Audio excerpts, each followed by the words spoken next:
Isaías, bueno, todos los profetas del Antiguo Testamento, todos fueron despreciados porque ellos corregían. Pasemos ahora a una reflexión que nos puede ayudar para reconstruir este texto. Hay 5 preguntas que nos ayudan a profundizar mejor el texto de las bienaventuranzas según San Lucas.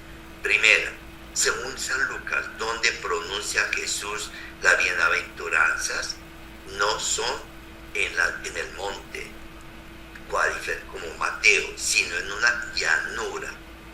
Segunda pregunta, ¿quiénes están allí? En primer lugar, en el monte estaban los 12 apóstoles. Bajó y se encontró con los discípulos, que era el segundo grupo, como unos 70, y también allí apareció muchos más, multitudes venían de muchas partes. Tercera pregunta, ¿a quién está mirando Jesús mientras pronuncia las bienaventuranzas? Si nos dimos cuenta, está mirando a los discípulos, no es a la multitud propiamente. Ahí dice que a los discípulos a quien les dirige estas 4 bienaventuranzas. Cuarta pregunta, ¿a quiénes llama Jesús bienaventurados y a quiénes llama desdichados? Entonces, en realidad, aquí habla de los pobres, de los que lloran, de los que tienen hambre y de los que sufren desprecios de los demás.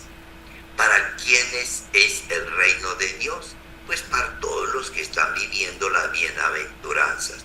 Las bienaventuranzas se ha convertido como norma de vida para los santos. Los santos siempre buscaban vivir las bienaventuranzas. Bien, vamos a hacer aquí una lectura de unos textos. Dice este domingo 6, continuamos admirando el misterio de Jesús en Galilea, en el norte de Tierra Santa.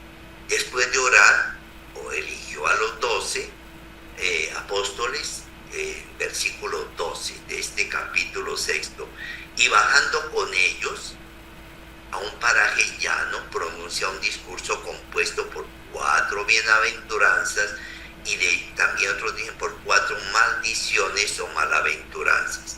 Este discurso es más breve que el Mateo porque Lucas ha quitado aquello que tendría menos interés para los lectores no judíos. Mateo sí había escrito para los judíos, por eso él trae 8 bienaventuranzas, que son según la ley de Moisés. La verdadera felicidad. Las palabras de Jesús hacen ver que la vida tiene una dimensión escondida que no puede vislumbrarse con los ojos de este mundo, porque hay muchas ideas y cosas turbias. Jesús hace penetrar hasta el fondo y la profundidad de la vida. A nadie se le habría ocurrido afirmar en serio que son felices los que sufren hambre, los que lloran porque sufren, ni tampoco los que son perseguidos o marginados de la sociedad.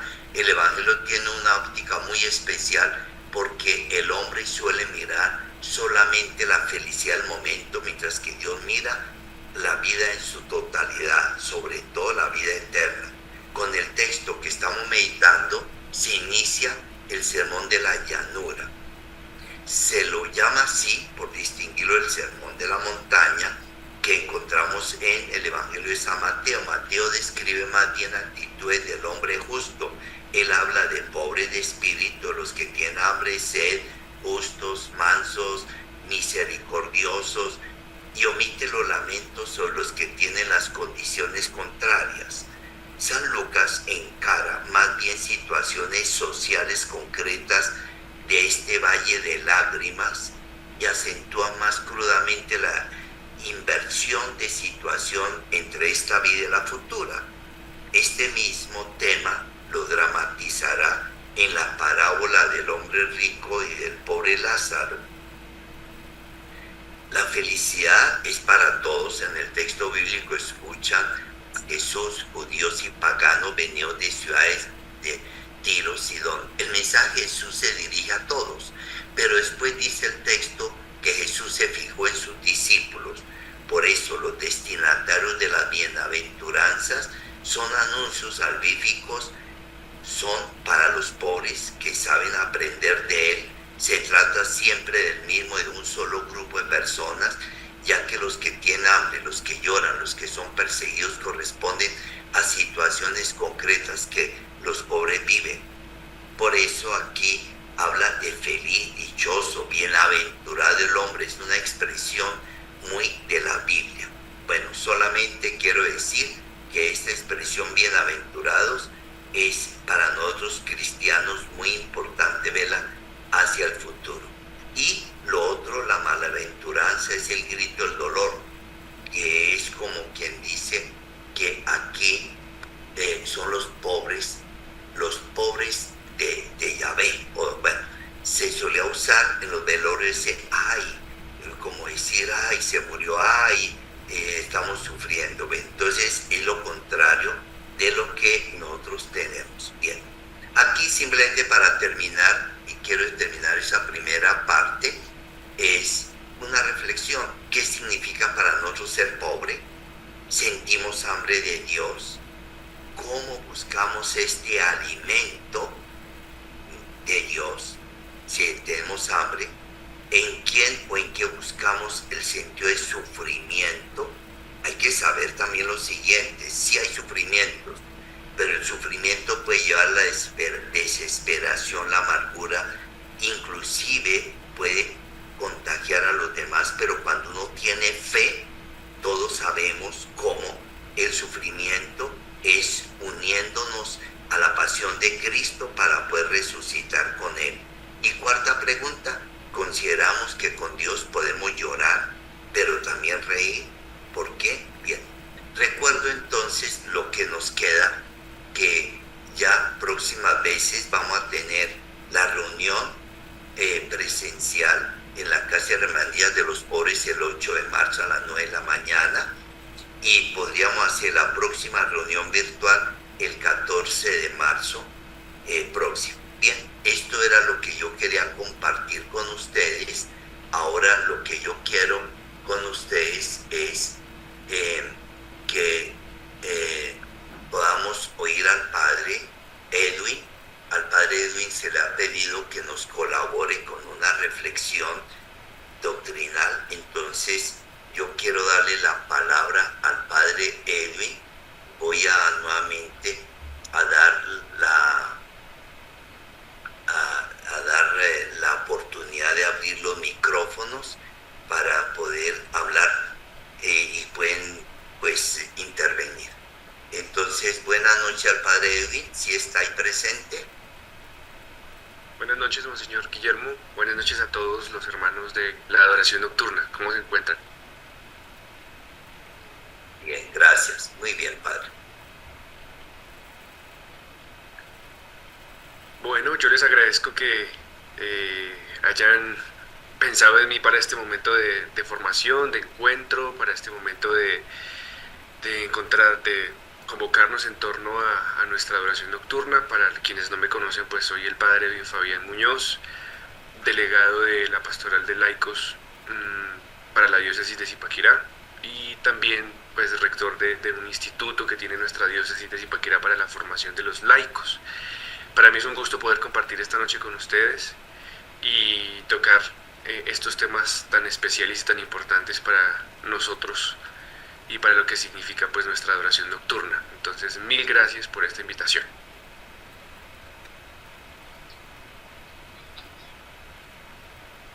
Voy entonces a compartir aquí pantalla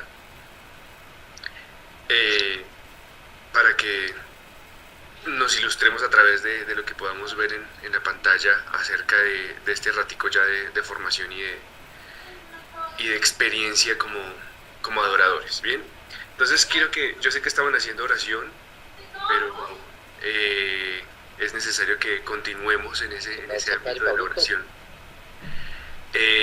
Y quiero entonces que nos unamos juntos allá desde sus hogares y yo aquí también desde mi sitio a esta oración que compuso Santo Tomás de Aquino para alabar, bendecir y glorificar al Señor Jesús presente en el Santísimo Sacramento del altar. En el nombre del Padre, del Hijo, del Espíritu Santo. Amén. Amén. Te adoro con devoción, Dios escondido, oculto verdaderamente bajo estas apariencias. A ti se somete mi corazón por completo y se rinde totalmente al contemplarte. Al juzgar de ti se equivocan la vista, el tacto y el gusto, pero basta el oído para creer con firmeza. Creo todo lo que ha dicho el Hijo de Dios. Nada es más verdadero que esta palabra de verdad. En la cruz se escondía solo la divinidad, pero aquí se esconde también la humanidad. Creo y confieso ambas cosas y pido lo que pidió aquel ladrón arrepentido. No veo las llagas como las vio Tomás, pero confieso que eres mi Dios. Haz que yo crea más y más en ti, que en ti espere y que te ame. Oh memorial de la muerte del Señor, pan vivo que das vida al hombre, concede a mi alma que de ti viva y que siempre saboree tu dulzura. Señor Jesús, bondadoso pelícano, límpiame a mí, inmundo, con tu sangre de la que una sola gota puede liberar de todos los crímenes al mundo entero. Jesús, a quien ahora veo oculto, te ruego que se cumpla lo que tanto ansío, que al mirar tu rostro cara a cara sea yo feliz viendo tu gloria. Amén. En el nombre del Padre, y del Espíritu Santo. Amén. Bueno, entonces quisiera detenerme en un instante en la imagen que estamos viendo a propósito de la oración que acabamos de recitar juntos. Y es que hemos llamado al Señor como el pelícano divino, el bondadoso pelícano. Y es un signo eucarístico ese del pelícano, como lo podemos ver ahí en algunos de nuestros sagrarios. En las puertas de nuestros sagrarios a veces se pone la imagen de un pelícano, en algunos lugares especiales dentro del templo, dentro de nuestros templos, pues está esta figura que a veces no entendemos. Y quise comenzar este momento de formación con esta imagen, con esta iconografía, porque para nosotros los cristianos católicos siempre detrás de una imagen, detrás de un recurso visual hay una enseñanza. Y es que cuando Santo Tomás de Aquino compuso esta oración y nombra al Señor como el bondadoso pelícano, quiere expresar que toda la vida de la realidad misma del pelícano pues es una realidad asombrosa, porque la madre pelícano, cuando tiene sus hijos, llega el punto en el que ella da la vida por sus hijos, pues no puede salir ni puede abandonar el nido. Pero para que se fortalezcan esos hijos que el pelícano tiene, la mamá pelícano se hace una herida en el vientre, como lo vemos en la imagen, y de esa herida del vientre los pequeños toman fuerza. Ella se sacrifica para que sus hijos tengan fuerza y puedan volar y puedan salir pues del nido y puedan empezar a tener una vida libres, volando y buscando pues ya y gestionando sus realidades. A mí siempre me ha llamado mucho la atención esto que les acabo de compartir, porque me parece realmente hermoso pensar que Jesús es ese gran y bondadoso pelícano, ¿no? Y más en este ambiente eucarístico en el que estamos en esta noche, pues nos hace entender que Jesús es ese que entregó su vida, su sangre, su cuerpo, todo lo que es Él, para que nosotros tengamos vida y vida en abundancia. Y por eso entonces esta significancia de lo que orábamos hace un instante.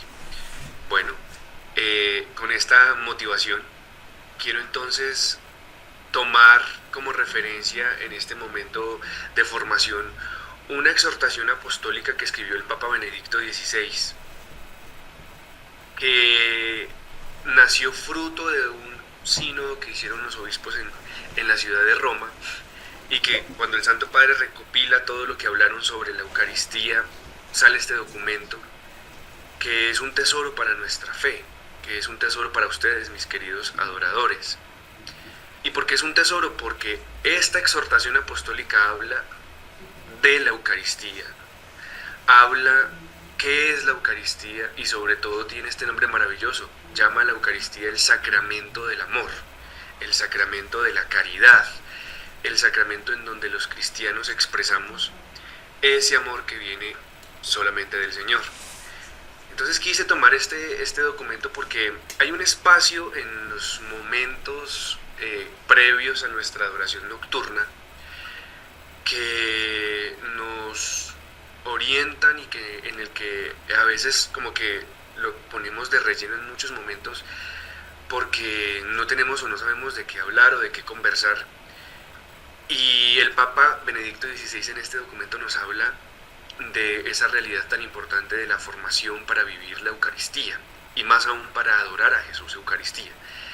Entonces voy a tomar una parte de este documento para poderlo compartir con ustedes después de dar una breve introducción de todo lo que es el documento y pues conversaremos al respecto pues de este documento entonces en este instante de formación y como sugerencia para que ustedes, mis queridos hermanos, quienes presiden la adoración nocturna a nivel diocesano, quienes la presiden a nivel parroquial, quienes simplemente van con ese corazón lleno de amor a la adoración y se turnan esos momentos para la adoración de nuestro Señor, pues vean en los documentos de la Iglesia como esa riqueza que muchas veces necesitamos ante una aridez espiritual a la que todos estamos en ese riesgo de caer, ¿no?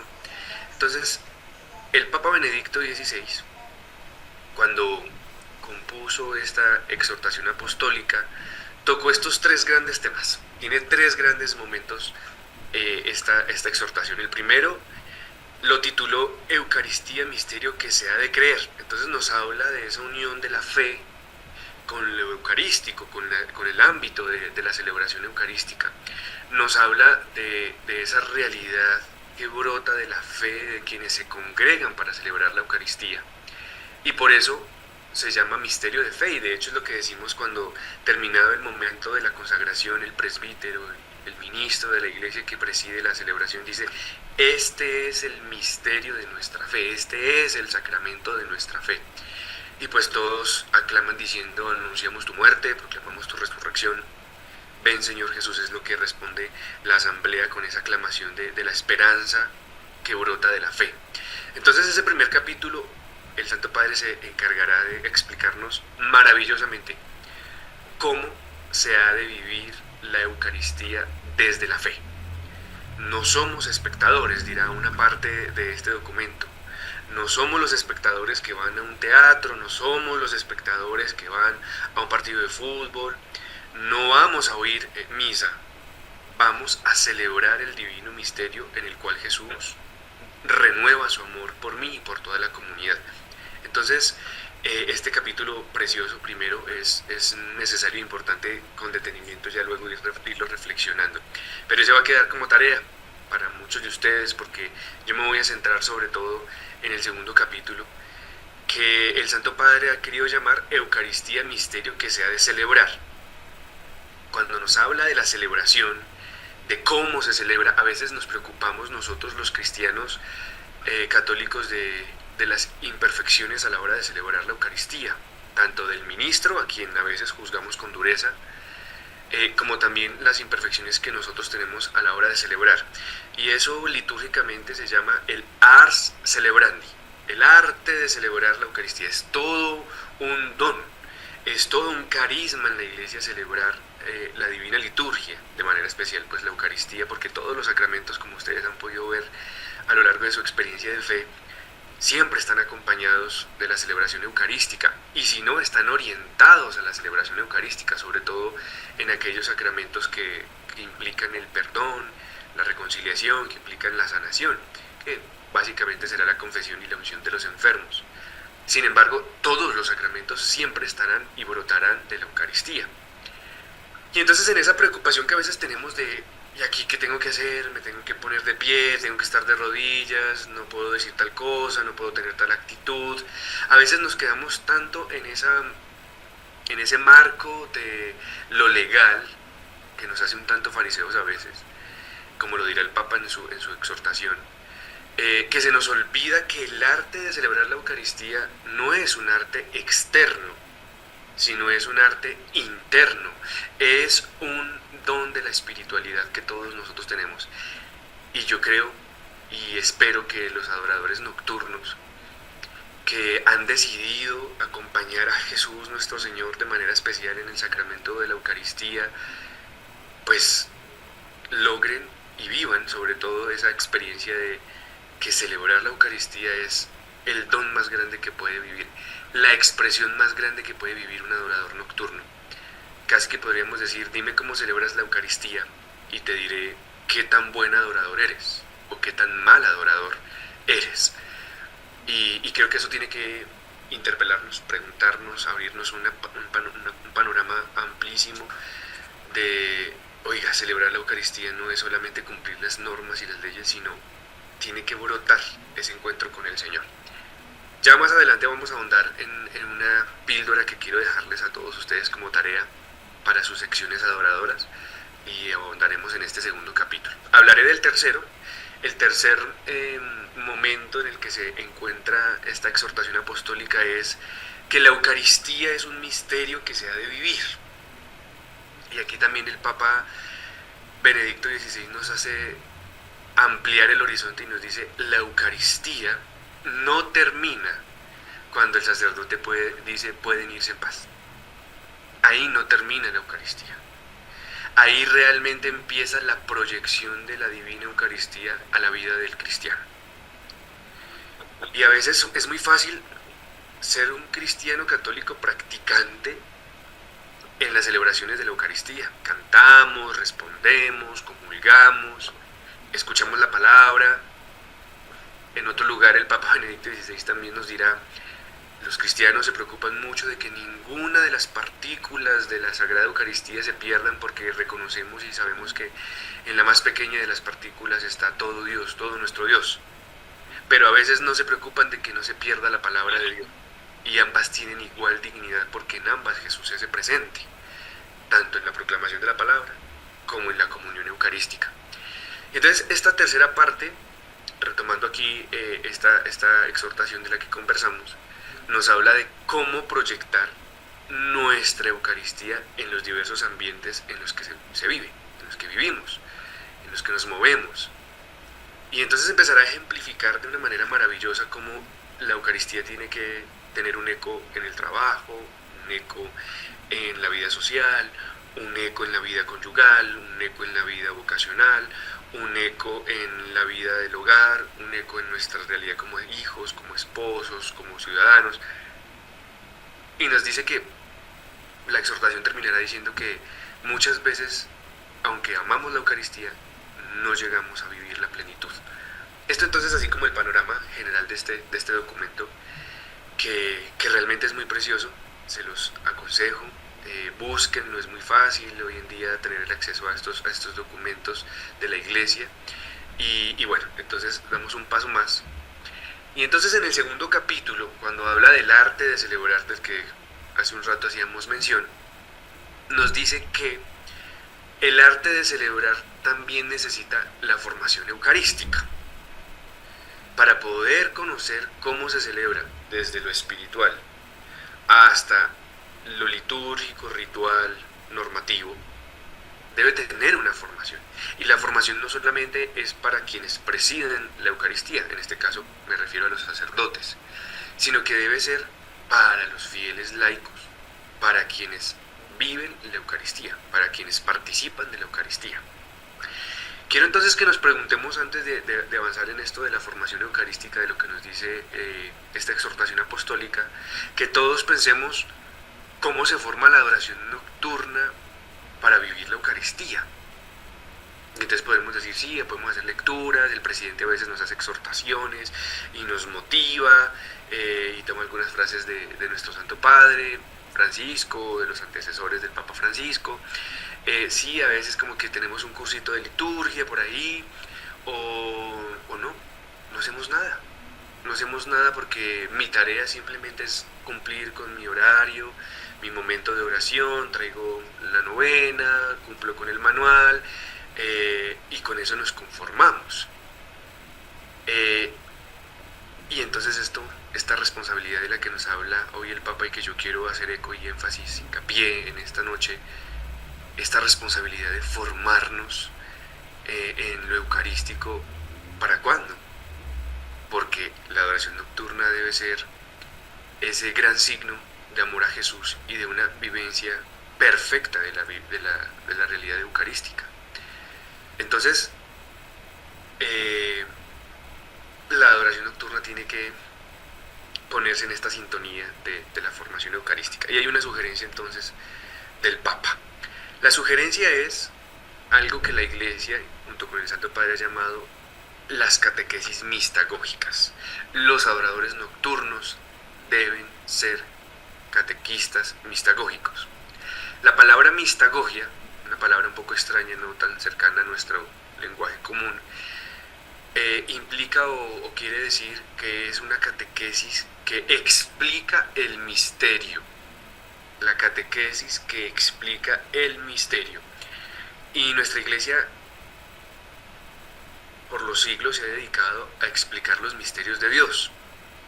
Pero los misterios de Dios se explican solo una vez, para que después de la enseñanza abramos el corazón a lo espiritual.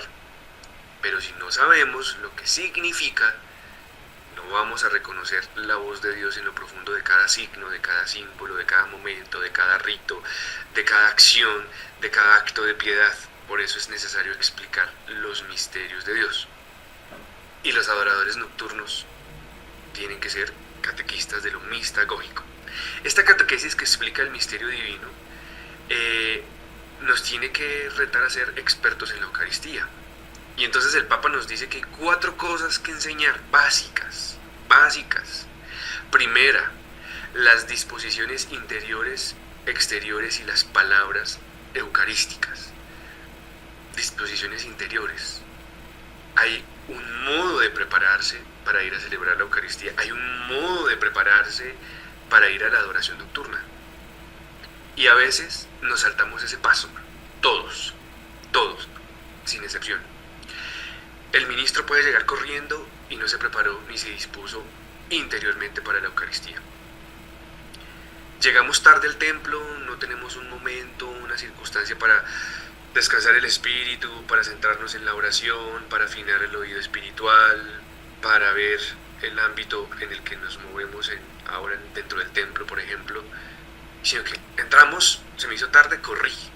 Disposición interior. Disposición interior porque tengo que organizar mi sábado, mi viernes, para poder disponerme a ir a la adoración eucarística. Tengo que organizar las cosas que tengo en el hogar, las responsabilidades, el trabajo, los trayectos, y eso es una disposición interior. Tengo que disponer qué voy a orar.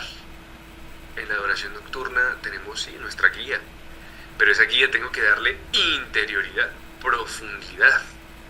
No es solamente repetir, no es solamente leer lo que está ahí, no es solamente estar ahí. Tiene que haber una disposición interior. Y esa es la primera parte de la catequesis del misterio. Y entonces el Papa toma como referencia a Jesucristo, que se dispuso para celebrar el misterio eucarístico. No lo hizo de un momento a otro, sino que leemos en los evangelios cómo el Señor empezó a disponer a todos sus apóstoles junto con él para la celebración de la Eucaristía por primera vez. Señor, ¿dónde quieres celebrar la cena de Pascua?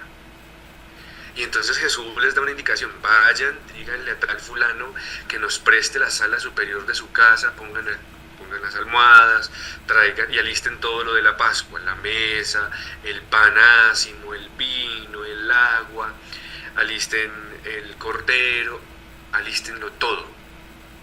Y los discípulos se disponen a hacer ese trabajo. Nosotros también tenemos que escuchar cuál es la disposición que necesitamos para vivir nuestra Eucaristía y más nuestra adoración nocturna. A veces improvisamos, a veces no disponemos el altar para el Señor, a veces no disponemos las intenciones de la mejor manera, a veces no sabemos qué cantar, a veces no sabemos qué decir, a veces le tenemos miedo al silencio y no lo hacemos, sino que llenamos de cosas y cosas y cosas, porque el silencio también es una disposición interior. La disposición interior del silencio nos hace centrarnos en el misterio, que silenciosamente nos habla. Bueno, entonces esos 3 ejemplos sobre las disposiciones interiores me parece que son muy, muy importantes y bellas como rescatarlas en esta noche, y sobre todo pues pues como reflexión y tarea para ustedes que animan esta dimensión tan preciosa, esta riqueza de la iglesia como es la adoración eucarística, esta oración de intercesión ante Jesús y de vigilancia, hay que hacerla con esas disposiciones interiores. Los santos, y aquí una última píldora sobre la disposición interior, esto no está en la exhortación apostólica, pero he querido agregarlo como una experiencia de vida. Los santos, cuando iban a la adoración eucarística o cuando reconocían la presencia de Jesús en la Eucaristía, lo hacían porque tenían esas disposiciones interiores. Y se me viene a la mente en este instante una historia muy sencilla de un santo muy popular. San Isidro Labrador, el patrono del campo, del oficio del campesino, era un hombre que tenía muchas disposiciones interiores. Y entonces mientras él trabajaba, sabía en qué momento se celebraba la Eucaristía en el pueblo. Entre semana, mientras iba con sus bueyes, arando la tierra, cultivándola, esperando, regándola, bueno. Y él sabía en qué momento exacto el sacerdote consagraba a Jesús.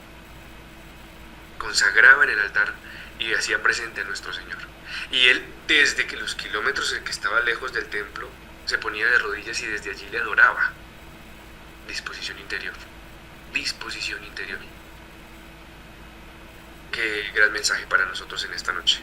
No tenemos esa disposición interior, no tenemos esa afinidad para saber, para situarnos, para reconocer al Señor, sino que el mundo convulso en el que vivimos nos roba esa afinidad y esa cercanía al Señor. Y sí, podemos estar cerca de Él, pero con la mente lejos. Sí, podemos estar ahí toda la noche con Él, pero con el corazón preocupado, y aunque los labios dicen Jesús en ti confío, el corazón dice no confío, tengo miedo. Por otra parte, las disposiciones exteriores también son muy importantes para celebrar la Eucaristía y para ser adoradores nocturnos. ¿Y cuáles disposiciones exteriores? ¿Qué preparan ustedes exteriormente para el Señor? A veces no preparamos los cirios, a veces no preparamos las flores para el Señor, a veces no preparamos el bienestar de los hermanos en el lugar porque está haciendo frío o porque está haciendo calor. A veces no disponemos el lugar de nuestra capilla de adoración nocturna, sino que llegamos y lo que se vaya mostrando. A veces no tenemos los suficientes recursos materiales, textos, Sagrada Escritura, manuales, no tenemos esos recursos exteriores que son muy importantes para nuestra oración, y más que nuestra oración es de carácter comunitario, no es de carácter solamente privado. Hay momentos de oraciones privadas, pero la adoración nocturna es la adoración comunitaria de Jesús, Eucaristía. Entonces, ¿cómo están esas preparaciones exteriores? ¿Cómo están esas preparaciones de yo qué hago antes de ir a la Eucaristía de 6 de la tarde? Se me ocurre como ejemplo de cuando inicia la adoración nocturna, o a las 9 de la noche cuando llego a la catequesis de introducción, a las palabras de introducción. ¿Cómo están esas disposiciones exteriores?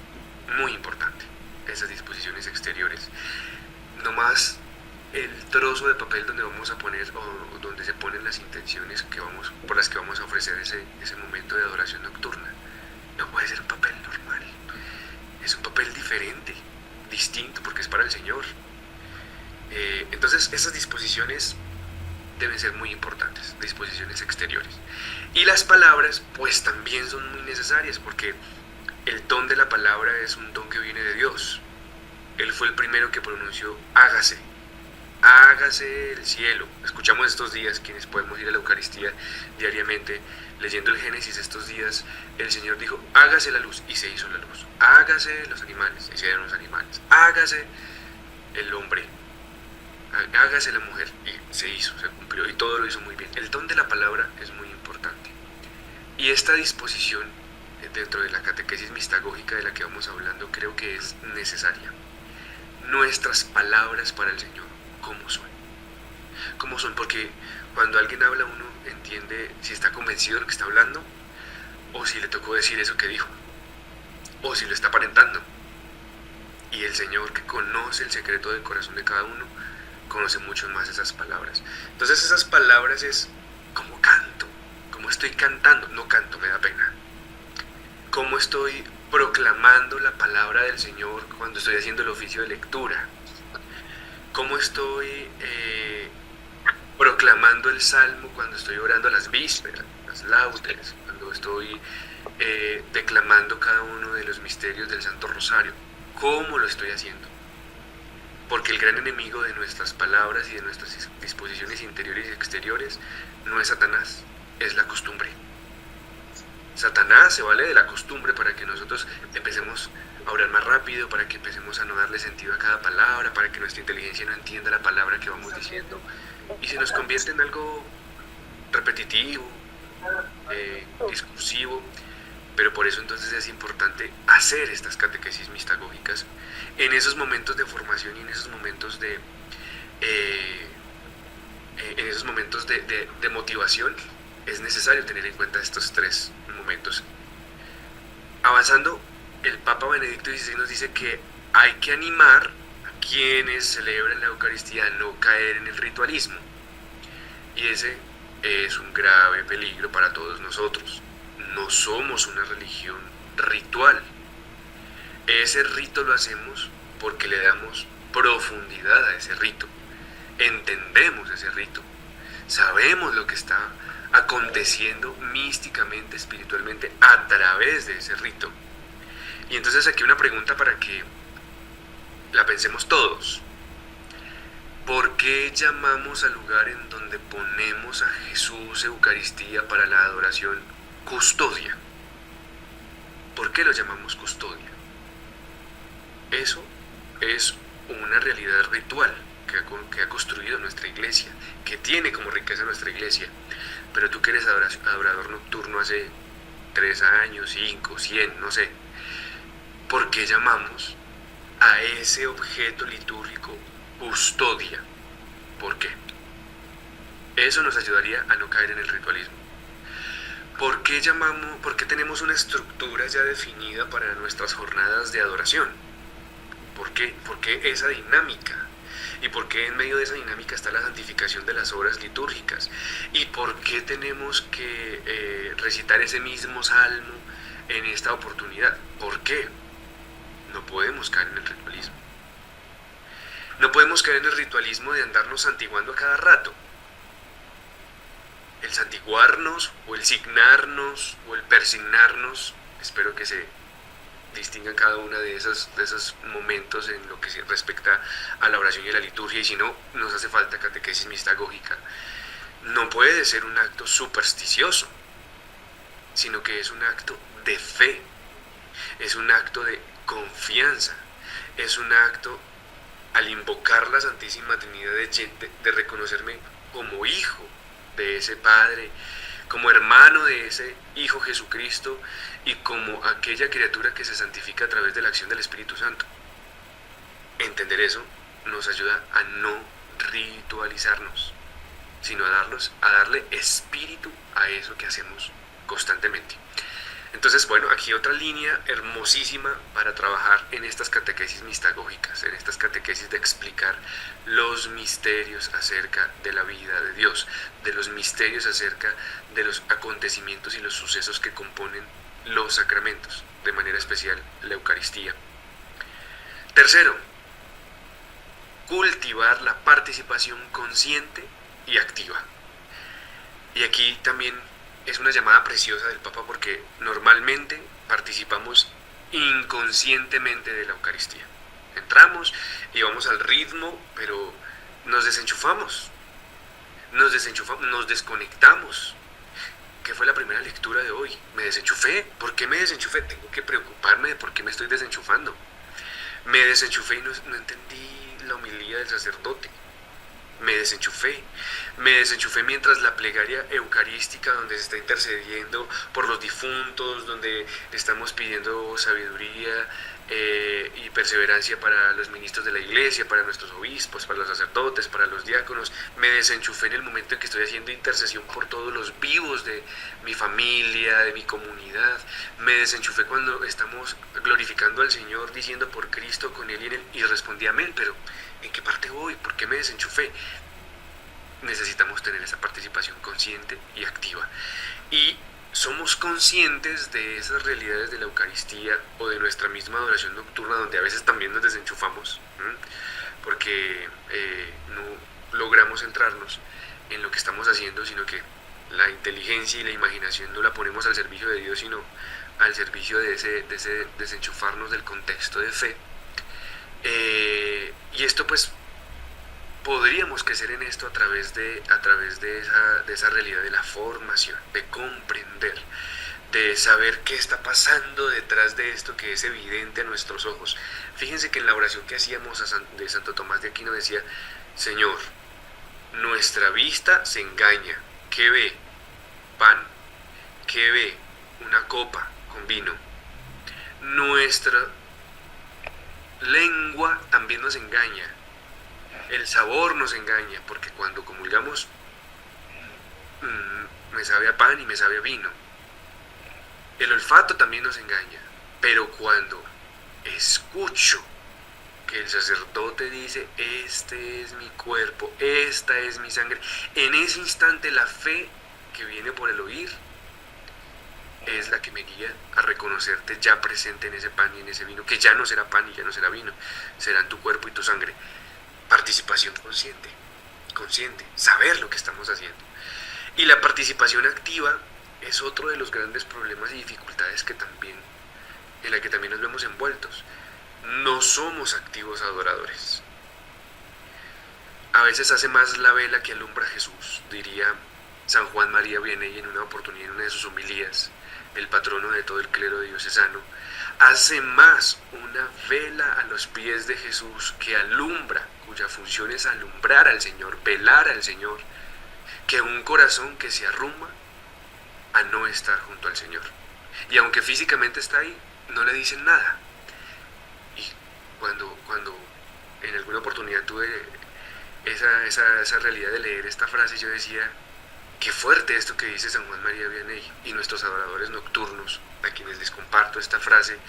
¿Qué pensarán de eso? Tal vez hace un mejor trabajo esa vela que está junto al Señor que el que tú haces cuando estás indispuesto, o estás lejos, o estás frío, o estás tibio, o estás preocupado. Confía en el Señor, confía en el Señor. Y esa actitud con la que llegamos a la adoración es muy importante. Esa creatividad a la hora de llegar a la adoración nocturna y a nuestra propia Eucaristía es importante. ¿Y creatividad en qué sentido? Las oraciones de la iglesia todos los días cambian. La liturgia de la palabra todos los días es diferente. Y así, por años proclamáramos la misma lectura, cada día nos diría una cosa totalmente diferente. Eso es creatividad. Creatividad en la oración es mi ofrecimiento. ¿Por qué lo voy a hacer? ¿Por quién voy a orar? Olvidándonos un poco de nosotros mismos, es necesario ampliar esa dimensión de ser católicos y de interceder por muchos otros. Entonces esa participación activa nos está faltando. No más de pronto el presidente, quien coordina la adoración, dice: bueno, necesitamos hacer tal realidad, tal actividad. ¿Quién se ofrece para moderar tal momento de la oración? ¿Cuántos levantan la mano? ¿Cuántos dicen yo? Porque el enemigo de la actividad, de lo activo en nuestra participación en la Eucaristía y en la adoración, es el miedo. Es el miedo, tenemos miedo. Y el miedo no es de Dios, porque se nos ha dado un espíritu de valentía, no de cobardía, dirá por allá el apóstol Pablo. Entonces, interesantísima esta tercera línea de lo que podemos hacer en nuestras catequesis mistagógicas.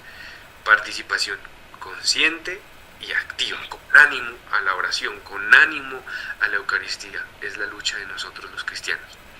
Y la cuarta línea y última que nos menciona el Papa Benedicto XVI es ese arte de celebrar. Ahí sí, después de haber recorrido estos caminos, estos tres anteriores caminos, ahí sí dedícate a mirar cómo hay que celebrar. ¿Y cómo hay que celebrar? Pues están las normas de la Iglesia, en el misal romano, en la instrucción general del misal romano, ahí está cómo se celebra la Eucaristía. Aquí y en el otro lado del mundo. No podemos salirnos de ese lineamiento. nosotros los ministros hemos prometido obediencia, y no solamente obediencia en lo que respecta a nuestro obispo, sino obediencia a las normas de la iglesia, a lo que la iglesia vive, porque Jesús mismo lo dejó así. Tenemos que decir, tomad y comed todos de él, porque no podemos cambiar esas palabras, y eso es obediencia a Jesús.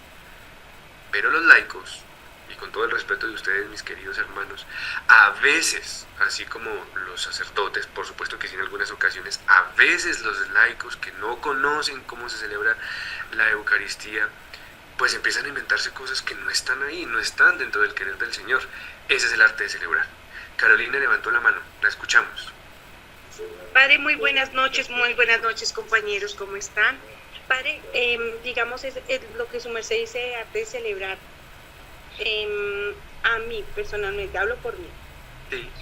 A mí me da, yo quiero permanecer arrodillada en toda la consagración. Toda la consagración para mí es después de que cantamos Santo, Santo, Santo, casi hasta el Padre Nuestro. Y pues en lo que nos han enseñado, digamos, en lo que se hace los domingos normalmente con todas las personas, pues hay momentos que la gente se sienta, se para, pero a mí me gusta mantenerme arrodillada en esa adoración, en ese momento tan importante. En la misa entre semana, pues no tengo mucho problema porque la verdad somos poquitos y todos somos de lo mismo, pero entonces no me gustaría entrar en eso lo que su merced está diciendo, que nosotros los laicos cambiemos las formas que siempre han venido. Entonces yo no sé si estoy incurriendo en algo malo o sea, no sé, me da miedo.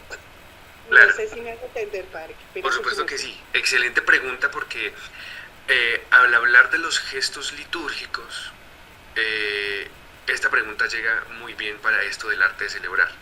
Hay gestos propios en cada uno de los momentos de la Eucaristía.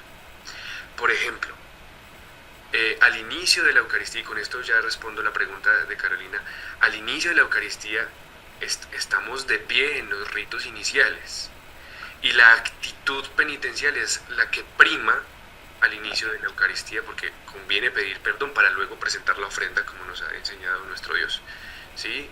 Y existen 3 modos de pedir perdón, no hay más. 3 modos.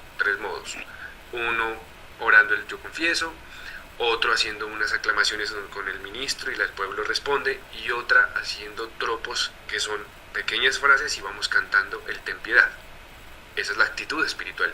Y para esa actitud espiritual la iglesia dice, no hay que ponernos de rodillas, vamos a estar todos de pie, porque pedimos perdón y solamente inclinamos nuestra cabeza al momento de hacer el examen de conciencia. Luego nos sentamos, actitud del discípulo. El mejor ejemplo bíblico es Marta y María. Jesús llegó a la casa de Betania, de sus amigos Marta, María y Lázaro, y Marta preocupada por allá porque había mucha gente, y María sentada a los pies del Señor. ¿Qué estaba haciendo María? Escuchar. Y Marta llegó a pedirle al Señor que le dijera a María que le ayudara, y el Señor le responde, te preocupas de muchas cosas, Marta, pero solo una es necesaria, escuchar la palabra. Por eso nuestra actitud a la hora de escuchar las lecturas, la proclamación de la palabra de Dios es sentados, como el discípulo, atentos, abriendo el oído. Pero en el Evangelio no podemos estar sentados, porque es la palabra de Jesucristo, nuestro Dios y Señor, y nos ponemos de pie apenas inicia el canto del aleluya. Ya respecto, y específicamente en la pregunta que se nos hacía, la rúbrica dice lo siguiente: la consagración no es todo ese momento desde que se canta el santo hasta el Padre Nuestro. A toda esa sección la iglesia le llama liturgia eucarística o plegaria eucarística, y está subdividida en muchas partes, y por eso es necesaria esa catequesis mistagógica. Está dividida en muchas secciones. La primera sección es el prefacio, que es lo que antecede al canto Santo, Santo, Santo. Eso lo llamamos prefacio. Y todos los días cambia, es diferente, para que la gente no diga, ay no, es que siempre la misa es igual. No, todos los días tiene un contexto, un tono, un modo distinto. Luego viene el canto de Santo, Santo, Santo, que no se puede cambiar por otro y tiene que tener las palabras exclusivamente que se dice ahí: santo, santo, santo es el Señor, Dios, Rey del universo, llenos está en el cielo y la tierra de tu gloria, hosana en el cielo. Eso es lo que tiene que decir. Y luego viene el momento de la epíclesis, de la primera epíclesis, que es justamente cuando el ministro de la iglesia impone las manos.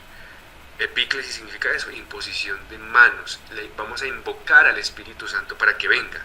Esa es la primera parte. Luego sí viene el relato de la institución, al que los fieles les han llamado consagración, pero realmente se llama relato de la institución, en donde el sacerdote toma el pan, consagra el pan, toma el vino, consagra el vino, y se convierten así en el cuerpo y la sangre del Señor, y termina ese instante con la aclamación eucarística, que es la que ya recordamos hace un instante. Proclama: este es el misterio de nuestra fe, y toda la asamblea anunciamos tu muerte, proclamamos tu resurrección, ven Señor Jesús. ¿Qué dice la rúbrica? Que hasta ahí las personas pueden estar de rodillas, desde la epíclesis hasta la aclamación eucarística. De ahí en adelante no estamos de rodillas, porque estamos haciendo oración de pie. Y entonces vienen las otras partes de la plegaria eucarística.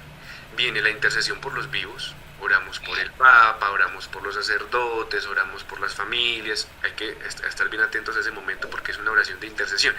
¿Qué tiene que estar haciendo el fiel laico que participa? Pensando en eso que el sacerdote, en nombre de toda la comunidad, va haciendo. Entonces, orando por el Papa, pensamos en el Papa, pensamos en los sacerdotes, de pronto uno que necesita una oración especial, en nuestros seminaristas, en quienes se forman a la vida religiosa, a la vida sacerdotal, pensamos en nuestra familia, retomamos nuestra intención. Estoy orando con el sacerdote, si bien el sacerdote es el que tiene las manos extendidas, pero mi corazón está en ese contexto de oración. Luego hacemos una intercesión por los difuntos. ¿Qué tengo que estar haciendo yo?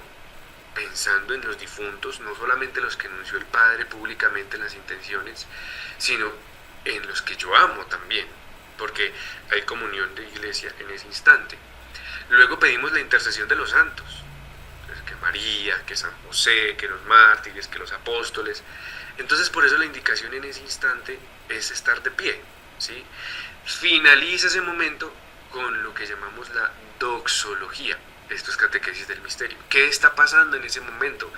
Le estamos diciendo gloria a Dios, Padre, Hijo y Espíritu Santo, por Jesucristo.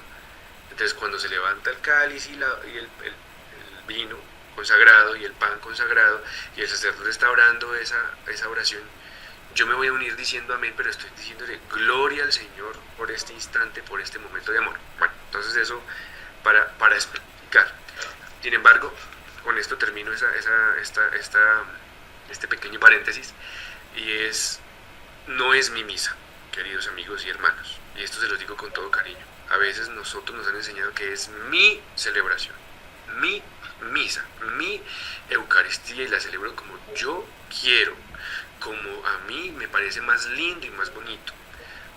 O a veces también está la otra actitud de, pues esto no me interesa, entonces soy totalmente indiferente. No es mío, es nuestro. Y en la celebración eucarística vivimos la comunión. Y de hecho por eso comulgamos. Cuando comulgamos es que estoy en sintonía con Dios y con los hermanos. Estoy en comunión con Dios y con los hermanos.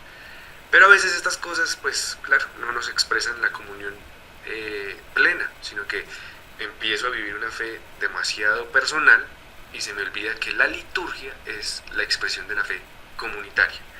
Eso entonces para cerrar aquí el paréntesis, espero que haya podido responder la pregunta de esta hermana que valientemente levantó la mano, y le agradezco mucho esa oportunidad de participación. Finalizo este momento de la catequesis del misterio poniendo estos tres criterios que también nos regala el Papa Benedicto XVI en esta exhortación apostólica. El catequista, el presidente, el animador de las secciones adoradoras, me atrevería yo a decir, tiene que ser capaz de interpretar los ritos a la luz de los acontecimientos salvíficos. En la Eucaristía y en la adoración nocturna, Jesús me sigue salvando. Jesús nos sigue salvando. Y entonces tengo que ser capaz de ver desde esto que hacemos tan sencillo, pero a la vez tan grande, ese acontecimiento salvífico en mi propia vida. Porque la Eucaristía es una actualización del misterio pascual de Jesús. Y lo sabemos, en la Eucaristía vivimos pasión, muerte y resurrección del Señor. Y a veces nos quedamos solamente con, con la pasión del Señor, ¿no? De hecho, me llamaba mucho la atención ahora en la pregunta, retomando, que decía, es que es una actitud de adoración. La Eucaristía no solamente tiene momentos de adoración, la celebración de la Eucaristía no solamente tiene momentos de adoración, tiene momentos penitenciales, momentos de gloria, cantamos aleluya con todo nuestro corazón, momentos de intercesión, momentos fuertes de oración invocando al Espíritu Santo, tiene momentos de oración de acción de gracias. Entonces, a cada momento hay un tono y un modo de participar. Y en respecto a la comunión, por ejemplo, que si comulgo de pie, que si comulgo de rodillas, que comulgo en la mano, ¿qué es esto? Por Dios, un sacrilegio. No. Cada una de esas tres actitudes que la Iglesia le ha permitido a los fieles para comulgar tiene una realidad y un evento salvífico. El que comulgó de rodillas, que puede comulgar de rodillas, está expresando, Él es mi Señor y lo vengo a adorar. El que comulgó de pie está expresando, Él es mi resurrección y vengo a recibirlo de pie porque vivo como un resucitado, no como un condenado. Y el que lo recibe en la mano, al poner lógicamente con las debidas instrucciones sus manos, está diciendo, Él es el Rey de mi corazón y este que soy yo, soy su trono. Entonces hay que interpretar los ritos desde los acontecimientos salvíficos. No los hacemos porque se nos ocurrió, no, los hacemos porque a través de ellos hay salvación. Dios nos toca, y eso es algo muy hermoso de nuestra fe cristiana católica. Dios nos toca por medio de sus sacramentos. Fíjense que todos los sacramentos tienen ese don de palpar agua, aceite, luz, con pan, vino. Claro, los revestimos de ese momento salvífico, pero todos nuestros sacramentos es para recordarnos que Dios nos toca. Viviana. Padre, una pregunta con respecto a eso que dices de hay tres formas permitidas dentro de nuestro rito, ¿se llamaría? Y dentro de nuestra liturgia eucarística, de tres modos. Dentro de nuestra liturgia, esa es la palabra. Pero hay un momento específico porque pues realmente en muchos momentos no se nos permite recibirlo arrodillado. Solo en pandemia lo recibimos en la mano y ahora pues lo recibimos de pie, pero sin ni siquiera hacer un acto de adoración, de pronto de genuflexión, porque no se nos permite. Entonces, si está permitido dentro de nuestra liturgia eucarística, es que hay un momento o hay ciertas celebraciones específicas que tienen ese estilo de recibir la Eucaristía. Gracias por la pregunta, maravillosa. Mira, esas tres maneras, el fiel que comulga tiene la opción de escoger cuál de las tres, ¿sí? Libremente él puede escoger cualquiera de las tres, pero no puede mezclar una con otra, no la puede mezclar. No puede mezclar la comunión de pie con la de rodillas, es decir, eso que estabas ilustrando muy bien ahora, ¿no? No puedo hacer una genuflexión antes de recibirlo de pie, no, mi actitud va a ser de resurrección, de pie. Tampoco puedo mezclar comulgar de rodillas y en la mano. Entonces me arrodillo y pongo estiro la mano. No, estás mezclando, no se puede mezclar. Sin embargo, la costumbre en Colombia, y cuando hablamos de costumbre es lo que hace la mayoría de los fieles cristianos católicos, es recibir la comunión de pie y en la boca. Esa es nuestra costumbre. Y la Conferencia Episcopal de Colombia, que es quien regula todas estas realidades de nuestra vida litúrgica, para las costumbres colombianas, nos ha dicho, en Colombia se recibe preferiblemente la comunión de pie y en la boca, ¿sí? Si el fiel busca otra manera de recibir la comunión, lo puede hacer, pero no puede entrar en contradicción con el presbítero de su parroquia. No, tiene que dármela en la boca y de rodillas, porque esto no es para conflictar, para entrar en conflicto, sino es para darle un sentido y un acontecimiento salvador a mi experiencia de fe. ¿Sí, Viviana? Bueno, Padre, clarísimo lo que me nos dices. Y otra pregunta. Hablabas también de diferentes momentos dentro de la celebración. que hay momento de gloria, momento de penitencia. Está bien hacer aplausos dentro de la liturgia. ¿En algún momento de la liturgia es permitido o no es permitido? Sí, digamos que la palabra más propicia no es estar permitido o no estar permitido, sino es el tono espiritual y salvífico que estamos viviendo. Por ejemplo, en la Pascua, en los días de la resurrección anual de Jesús nuestro Señor, en la que recordamos su resurrección y la actualizamos a través de la celebración de la Pascua, pues es un tiempo jubiloso, ¿no? Y entonces hacemos un mosaico y a veces se aplaude. Es un tono de ese momento, es un tono de ese momento espiritual. Sin embargo, es totalmente incoherente, por ejemplo, cantar el Ten Piedad aplaudiendo. Eso no tiene una lógica espiritual, ni tiene una lógica litúrgica, ni tiene una lógica, porque uno nunca pide perdón aplaudiendo. Se supone que es una actitud de reflexión y de humildad reconociendo nuestras faltas. Pero sí hay momentos en los que la liturgia acepta y admite esos momentos de alabar al Señor de esa manera, y eso depende del tono espiritual que le vayamos dando, el momento litúrgico que estamos viviendo. Por supuesto que si es un momento de adoración y hay un momento de alabanza, porque claro, es totalmente diferente la celebración litúrgica de la Eucaristía, la adoración. En la adoración podemos tener esos momentos también y lo vamos moderando. Si yo en la adoración nocturna tengo un momento de alabanza y puedo aplaudir y alabar al Señor y alzar los brazos, es totalmente lícito en el momento de la adoración nocturna, con el respeto, por supuesto, y con ese don espiritual que hay en el corazón. Por eso es importante esto que hablábamos hace un instante, de esa disposición interior para lo que significa la adoración eucarística, pero también para saber en qué momento y en qué lugar estoy. En la Cuaresma no aplaudimos. En la Cuaresma no aplaudimos. Y de hecho la liturgia nos pone esa sintonía. En la Cuaresma no cantamos Gloria a Dios en el cielo. En la Cuaresma no ponemos flores.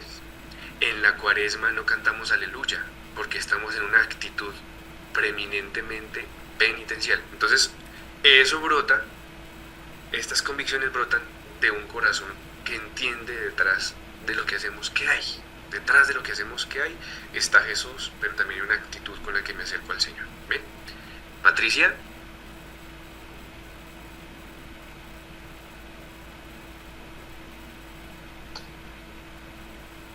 Sí, padre, buenas noches. Primero que todo, pues darle las gracias por esta participación suya, esta intervención que nos da muchas luces y nos enriquece nuestro ser y quehacer como adoradores.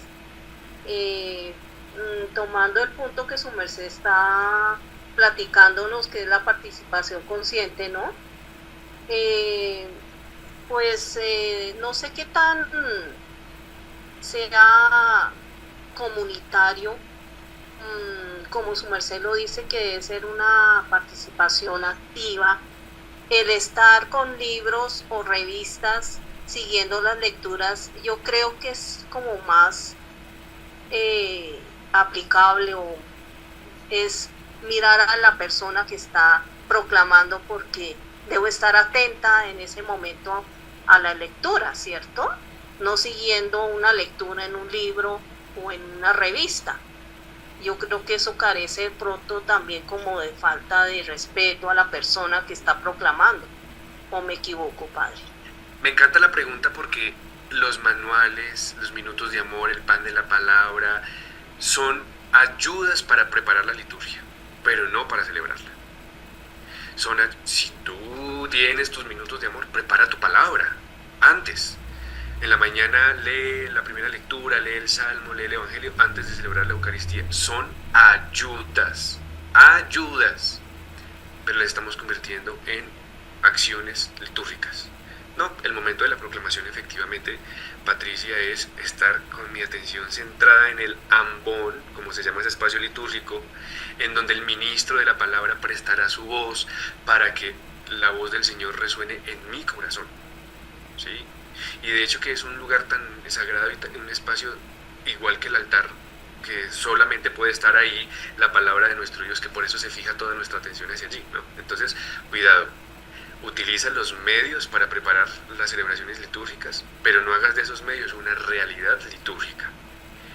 Lo mismo, hay algunos lugares en donde hay auxilios del cantoral, maravilloso, ahí sí se puede usar, porque vamos a cantar todos el numeral 15 y ya la gente tiene la letra para seguir el canto. Eso sí es un recurso que podemos tener dentro de la Divina Liturgia o dentro de nuestra adoración nocturna. Un cantoral pequeño donde todo el mundo sepa que estamos cantando, para que no siempre sea Eucaristía, milagro de amor. Eso es creatividad. Y hay que aprender a sopesar esos dos momentos entre las ayudas litúrgicas, pero esas ayudas litúrgicas y esas ayudas de preparación a la Divina Liturgia no se pueden convertir en una acción litúrgica. ¿Bien? Selmira. Gracias, Padre. Con todo gusto, Patricia, gracias por preguntar. Patricia, gracias. Padre, buenas noches. Quería preguntarle qué cantos en la Eucaristía no se pueden omitir y siempre tienen que estar presentes. Sí, Gracias. a ver, acuérdate, Selmira, que esto no solamente es por una imposición de la Iglesia, sino porque así lo recibimos en la Divina Revelación. 3 cantos no podemos cambiar por nada del mundo. No se puede cambiar el acto penitencial, el ten piedad. ¿Qué tiene que decir? Ten piedad, Señor, Cristo, Señor, ten piedad, Cristo, ten piedad, Señor, ten piedad. No puede haber ninguno otro. Ay, no, es que a mí me gusta ese que dice, renuévame, Señor Jesús, pon en mí un nuevo corazón.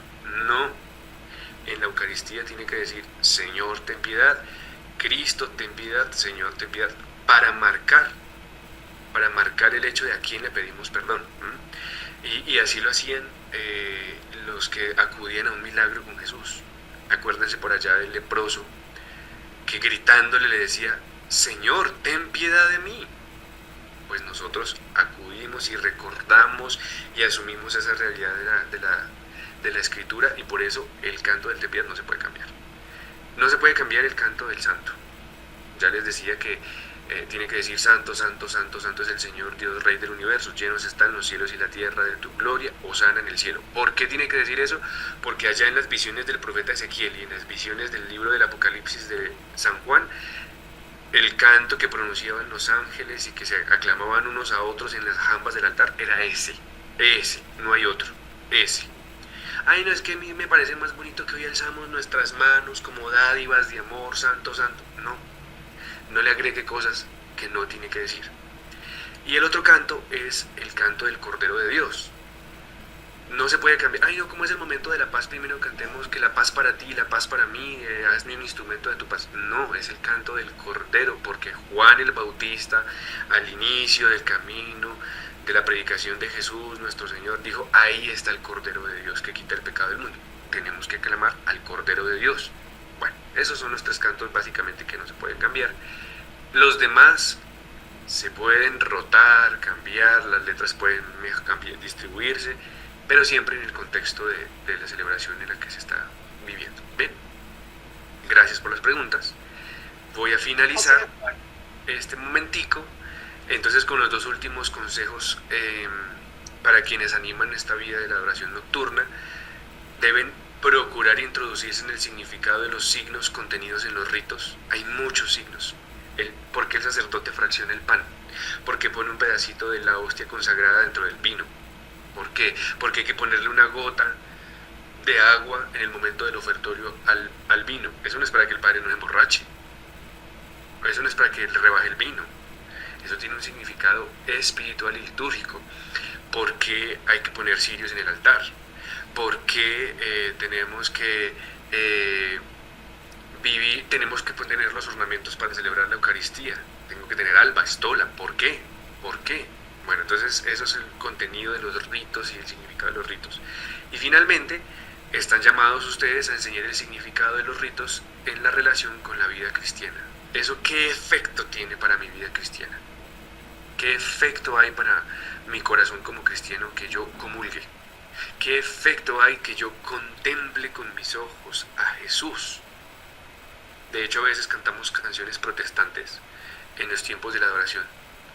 Y hay que tener cuidado, porque hay un canto que dice que aunque mis ojos no te puedan ver, yo te puedo sentir. Tus ojos católicos pueden ver a Jesús. Y es mejor verlo que sentirlo. Es mejor comulgar con el Señor que simplemente sentirlo. No somos una religión de sentimentalismos, somos una religión de convicciones. Vemos a Jesús, escuchamos a Jesús, comulgamos con Jesús, hacemos vida a Jesús. Bueno, y lo último ya para despedirme en esta noche, pues hay que precisar esas formas de adoración y de devoción eucarística. El sagrario es un lugar de adoración eucarística. Y yo siento a veces, con todo el cariño a mis adoradores, les digo esto, que si no vemos a Jesús Eucaristía expuesto, entonces como que no es lo mismo. Y no, el sagrario es el lugar donde debe estar un adorador nocturno. Si el templo está abierto, no está expuesto el Santísimo Sacramento, vaya y haga un momento de adoración a Jesús que está presente en el sagrario. El culto espiritual al Señor es el culto pues más importante y razonable, por eso le contestó por allá a uno de los personajes bíblicos de que hay que adorar en espíritu y en verdad, y eso somos nosotros, y los adoradores deben vivir como resucitados. Me encanta esa palabra, no como condenados. Lo hablábamos hace un instante de una manera muy superficial, pero ustedes están llamados a vivir como resucitados, y a veces nos quejamos que, ay no, la adoración cada vez más poquitos, los mismos de siempre, no motivamos a nadie, pero ¿qué está pasando? Hay que vivir como resucitados, no como condenados. Y en la manera en que vivas como resucitado, orarás como un resucitado, adorarás al Señor como un resucitado como Él, vivirás y beberás de esa resurrección. Estás viendo a Jesús resucitado en la Eucaristía. Sí, entonces hay que vivir como resucitados. Claro, por supuesto, cargando la cruz, pero es que el Señor lo dijo. El que quiera ser mi discípulo, que tome su cruz y me siga, pero con la convicción de que esa cruz se tiene que ir convirtiendo en resurrección. Bueno, entonces esto era pues como el momento de sensibilización que quería compartir con ustedes. Quería darles ideas de esos momentos que a veces desaprovechamos en las motivaciones para la adoración mensual, pero también en las preparaciones que hacemos para esos momentos y esas jornadas de oración. Viviana. Es solo una cosa, padre, ¿me recuerdas el nombre de la exhortación? Claro que sí, mira, aquí te lo voy a poner para que lo puedas escribir.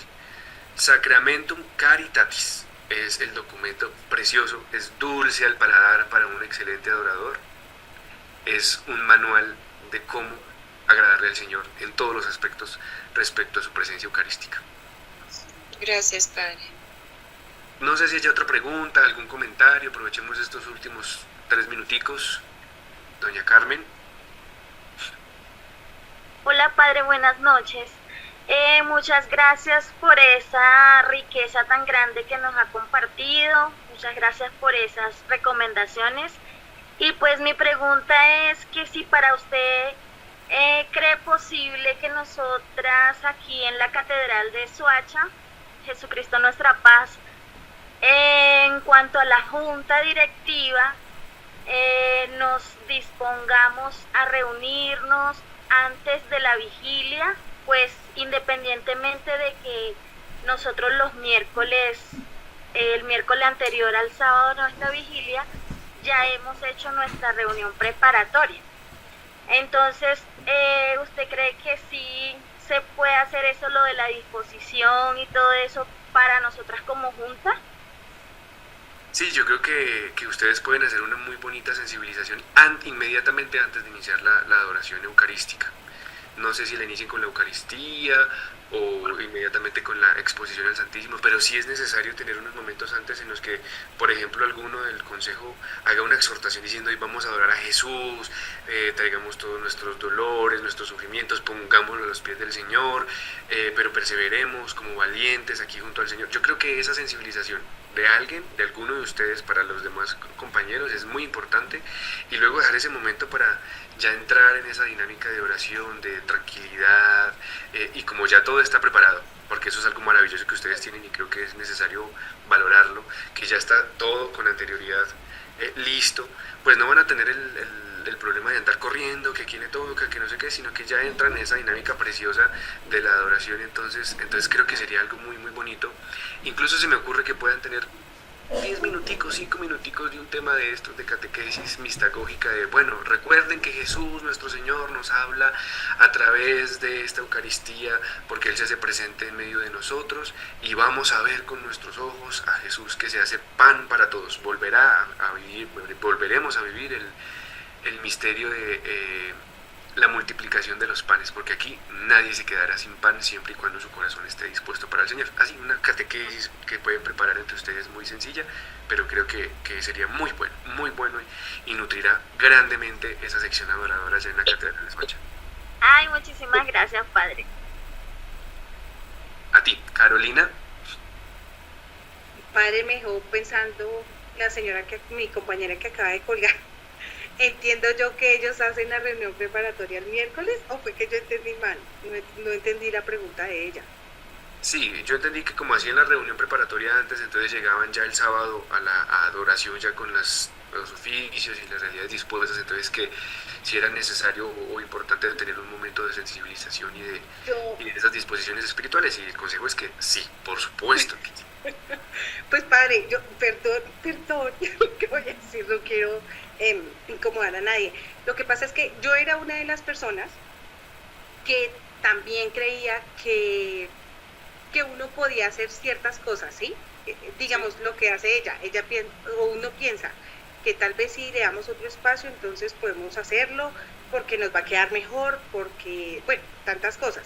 Hace 15 días cuando hicimos la otra reunión, en los estatutos está que la reunión preparatoria tiene que ser el día de la... Yo no sé si fue que yo entendí mal, discúlpeme, es que yo prefiero que todo nos quede claro para que todos estemos claros, porque, no sé, después estas son las cosas que nos dejan como sin bases. No sé, padre, qué pena yo la pregunta, pero me parece que en los estatutos está que tiene que ser el mismo día.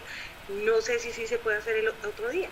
No, nosotros no hacemos la reunión preparatoria el miércoles, o sea, es decir, todos los miércoles nos reunimos para programar lo que vamos a hacer el día de... Súper, discúlpame la vida, no, súper bien. Bendito sea Dios, gracias. Ya pueden estar las dos en paz. Sí, padre, gracias. Yo ya había sacado aquí los estatutos, dije, ¿dónde está eso? A ver. Muy bien. Pues muchas gracias. Hagamos un momentico de oración entonces para agradecer al Señor por este momento de motivación espiritual y bueno, para que sigamos construyendo este hermoso apostolado, este hermoso camino que es adorar a Jesús Eucaristía. Te alabamos y te bendecimos, Señor Jesús, por tu amor, por tu misericordia en medio de nuestras comunidades, por todas estas personas que con vigilancia y perseverancia te acompañan, Señor, en medio, sacando tiempo de sus situaciones personales, familiares, laborales. Concédeles bendición, protégelos de todo mal y peligro. Haz que siempre y en todo instante escuchen tu santa voluntad y la cumplan en medio de sus comunidades, en medio de sus parroquias. Haz que ellos se sientan bendición en medio de nuestras comunidades, porque su oración dará frutos a través de la conversión de tantos hermanos, a través de la perseverancia de muchos otros y a través de ese amor que tú nos tienes de permanecer siempre en cada sagrario y en cada lugar. Por eso la gloria y la alabanza para ti, Jesucristo nuestro Señor, que vive y reina por los siglos de los siglos. Amén. Amén. Monseñor, muchas gracias por la invitación y a todos ustedes por escucharme. Espero que haya sido de provecho. Bien, bueno, muchas gracias, Padre Fabián. Yo le agradezco mucho porque todo esto nos enriquece y nos ayuda a seguir amando a Jesús Eucaristía y también a seguir apreciando este movimiento de la adoración nocturna, porque es fundamental dentro de la iglesia. Muchas gracias por esto. Bien, yo quiero hacer una corrección. Al comienzo yo dije que próxima reunión era en marzo y no. En realidad la próxima reunión virtual sería el 28 de febrero, que sería el último viernes de febrero. Entonces Dios mediante nos podríamos volver a reunir virtualmente a la misma hora. Pues hoy tuve dificultades para abrir el Zoom, pero Dios mediante esperamos que ya dentro de 15 días se pueda volver a abrir común y corriente. Bueno, eso era todo. No sé si habría algún aviso importante de parte de alguno de los consejos. ¿Alguien tiene algo? No. Bueno, entonces terminamos, damos por fin esta reunión y recibimos la bendición entonces. El Señor esté con ustedes. Y con tu espíritu. Y la bendición de Dios Todopoderoso, Padre, Hijo y Espíritu Santo descienda sobre todos ustedes. Amén. Podemos seguir en paz. Demos gracias a Dios. Monseñor, Muchas muchísimas gracias. Señor y Padre. Gracias Bueno, por buena todo. noche para todos. Que Gracias, descansen. Señor, lo mismo. Gracias. Muchas gracias.